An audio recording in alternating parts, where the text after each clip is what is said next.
mais en tant que juriste bu ma lay laaj. tey jii man mi nga xamante ne profane laa ci droit xaw ma dara. may laaj ki nga xamante ni mooy maître Souleymane Ndéné Ndiaye bi nga xamante ni kenn mësul gis procès bu mu gagné ma lay laaj par exemple ni la. gagné. kenn mësul yëg procès boo gagné.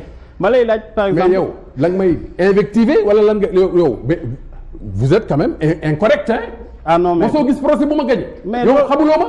mais bien sûr. comment pouvez-vous tout de go me dire mosuloo gagné procès. dama ko yàgg mais vous n'êtes pas poli hein. d'accord hein. d'accord loolu. ne me parlez plus comme ça sinon je fous le camp. loolu ay non du yàgg foofu. non s'il vous plaît. waaw man dangaa wax man ci njëkk ak teranga ak yar. boo ko defee je fous le camp. d'accord sa morom d'accord mën naa yeggali sama question te du ma non attends s'il vous plaît. allez-y. réewande gi may jaay mën naa ko jënd ah.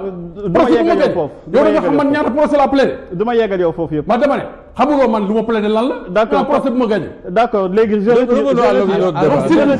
s'il vous plaît. waaw d'accord monsieur s'il vous plaît dafa nag déglu-moi c'est à vous à m'écouter. bien sûr je vous écoute. vous me parlez correctement. convenablement je vous réponds convenablement. d'accord si vous voulez que le débat se poursuive. d'accord da ngay wax man convenablement. d'accord njëkk ak teranga. d'accord mais réewande ba ma ko jaayee ma jënd ko ah. du ma yeggal yow foofu. dama lay wax loolu rek. d'accord merci beaucoup je retire mes propos. quand même je dis tout simplement que yaa ngay